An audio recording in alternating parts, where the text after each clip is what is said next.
going on, guys? Thanks for tuning in to another episode of Niners News here on 49ers Hive. My name is Zach Hernandez, and as always, I'm joined by my co-host, Matt Llewellyn. And today we're going to be breaking down the 49ers win over the Los Angeles Chargers and going over a little bit of the injury report. Matt, what did you think of the game? It was kind of up and down, but it got exciting there for a bit. Yeah, Trey came in, struggled early, led 2 touchdown drives. And, I see a lot of people talking about, well, it was against the 3s and the 4s and whatever else. The fact of the matter is he shook off a slow start, kind of, came back and had some good drives there, especially particularly at the end of the first half. And then to, kick off the third quarter and really get going. Jimmy, man, I just don't know, man. He looks like somebody who's so skittish. That pass to Ayuk, at first I was like, man, that hit Ayuk's hands. He's got to catch that. But that was such a bad pass that, I'm not surprised it got tipped and intercepted. But that was a 16-play drive in which they went, 50 yards and were bailed out, really. I don't want to say bailed out because it was a penalty, but they had a drive stall but was saved by a holding call. And, it just, man, I don't know. And we're going to talk about this later in the week, but it's a toss up to me whether or not, Trey is winning the job or Jimmy's just losing it, because I don't think either quarterback played outstanding, but I thought that Trey is consistently putting more on tape that gets you excited. And if the floor is the same, then why don't you play the guy with the higher ceiling? Yeah, and I mean, that's kind of what you've said all along, and it seems to be becoming more and more true every game. As far as my thoughts on the game, I thought that there was the quarterback aside, on the other side of the ball, the defense, I think there was a time pretty early on where they were giving up like 5.5 yards per carry. They really tightened that up. And again, preseason, is it they're getting better or is it lesser competition? It seemed like from what I remember, the same backs, they were tightening it up and doing better. Mo Hurst, I think he left pretty early on, if I remember correctly. But Arden Key played well. And the 49ers defensive line, after the first quarter, I want to say, they were constantly getting pressure on the Chargers quarterbacks. And it was nice to see because they were just consistently in the backfield and the running game really tightened it up. Travis Benjamin came alive on the offense, which is something that we've been dying to see because he's that veteran presence in the wide receiver room. Still not much happening on the special teams, at least return-wise, but I believe Richie James had one nice return, trying to keep his seat somewhat lukewarm, it seems like. But other than that, Trey Lance looked good. Yeah, and then Richie James had another drop, so it's whatever. Yeah. I want to shout out Jordan Willis, who got the safety against Easton Stick. That was cool. Good to see. And you're right. The defensive line played really well. I know Hurst left early, but Arden Key looked good. Contavious Street looked good. Jordan Willis looked good.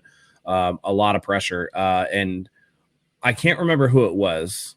I think it might have been Daniel Jeremiah came out and tweeted. He's like, there's so much defensive talent on this 49ers line on the defensive side of the ball that they're not going to have to cut guys. They might be able to trade some of these guys. Wow. And that just gets you excited, because it's the deepest position that we have. And we haven't even seen Bosa or Ford. We haven't seen a lot of Armstead. We haven't seen any Kinlaw. Like, those are your top flight guys, and the backups are creating a lot of pressure. And I know it's against the Chargers, backups or whatever, but I thought they looked good. Travis Benjamin looked really good. He was able to hold on to those Lance heat-seeking missiles that he throws. I know that Sanu also held on to one for a touchdown.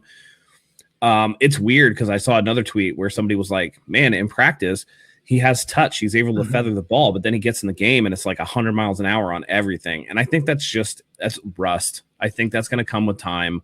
And he just wants to make sure that the ball's going to get there, I feel like, at this point, because it's like one thing to do it in practice. It's another thing to, do it in a game. And we all know what happens when you throw late or underthrow a ball or don't throw it hard enough, because we've watched Jimmy for 3 years. So, it's pick your poison, right? Either you're going to get these pillow soft passes that anybody can intercept, or you're getting these, absolute scalding heat seekers, these absolute seeds coming out of Trey Lance's hands that maybe the wide receiver will catch it. Maybe he won't, I think that there's improvement to be made from both quarterbacks. But at this point in time, like I said, give it to the higher ceiling guy, because Trey Lance has played 2 games in like 2 years, and Jimmy Garoppolo is a 10-year vet. So one has a lot of experience, one has a little bit of experience, but they both seem to be at a similar level. So I think we know what Jimmy is. It's time to see what Trey can be. Yeah, and we're starting to see Trey build that rapport with Trent Sherfield. I know it's only been 2 games, but finding that receiver down deep, it means something, especially as a young quarterback. When your deep threat, if you just toss it up there, they're going to come down with it. That was really nice to see. He had that 41-yard pass to Sherfield to set up that scoring drive. That was nice. I love seeing Trey Lance's deep ball. It's something that we weren't able to see with Jimmy Garoppolo under center because it never had enough on it.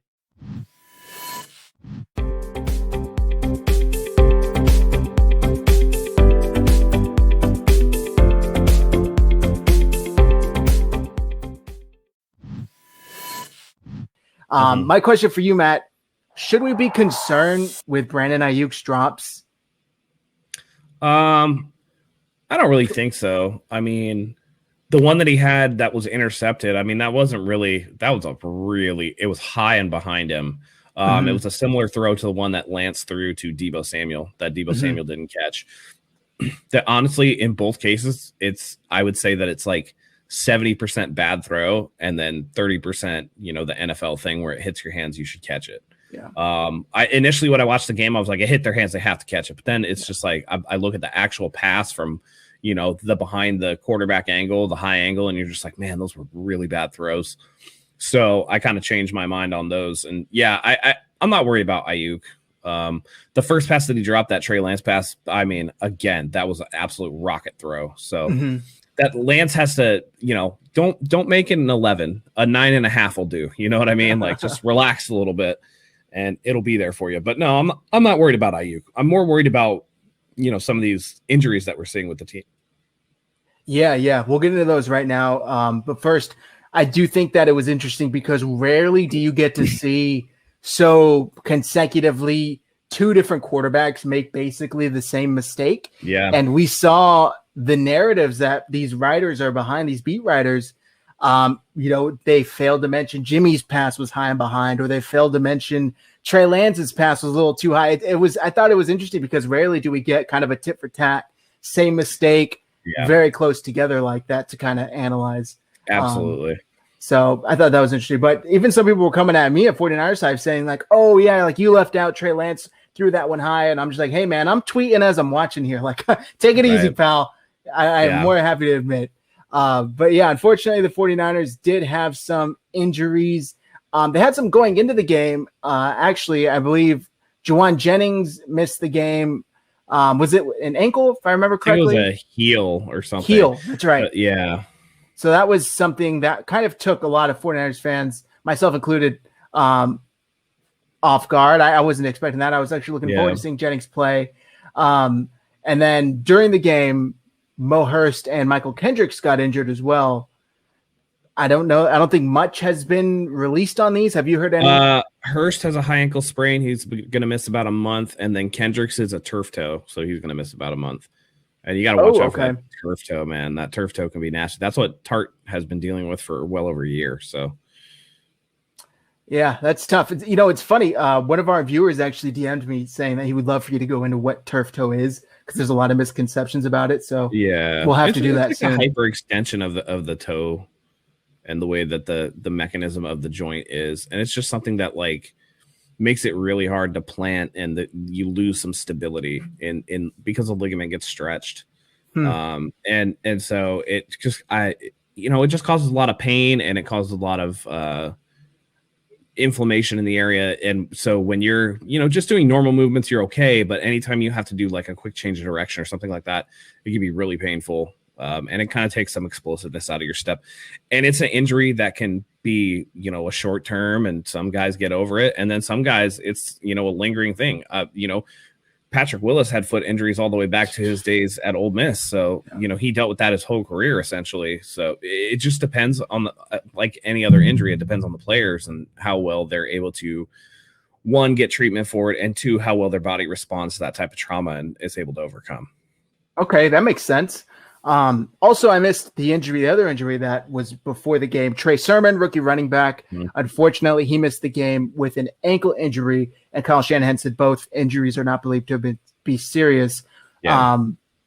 Something that just happens. Field turf things, right? Because we all saw, we live with the horror of MetLife last year, and I think Kyle came out earlier and was like, "Hey, if you feel like there's a game early, is that gonna prevent you from playing players on, turf?" And he's like, "No, but in the preseason, I think it does, because you don't want to risk your players for a preseason game like that." No, it's just not worth it, honestly. I'd rather much these guys sit out. But overall, it sounds like Mo Hurst has the most serious injury with that month timetable return. You said Hurst and Kendricks are both going to be a month.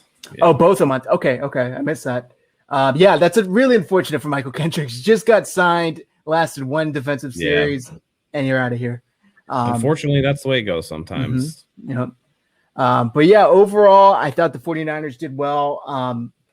Ambry Thomas is still a little grabby. However, Diamador Lenore continues to impress. He impressed me a lot on Sunday, excuse me. So hopefully he steps up. Jalen Moore looked at it. It's weird. It seems like the 49ers do a lot better in those mid to late round picks than they do in like the second and third round. It's really weird. Yeah. They got to shore that up though. Yeah. Well, I mean, then again, the teams that have success, they hit on those late round picks more often than not, but they also probably hit on their earlier picks too. Right. So, yeah. They need to go a little more at both ends. But I think that's going to do it for this episode of Niners News, guys. I appreciate you all tuning in. Hit that like button, hit the subscribe button, get us 2,000 subscribers so we can give away a 49ers jersey. Make sure you comment your thoughts below on the 49ers win over the Los Angeles Chargers. Go ahead and click the like button, subscribe to us on all the social medias. It kind of helps our algorithm out. Thank you as always for joining us. And until next time, go Niners.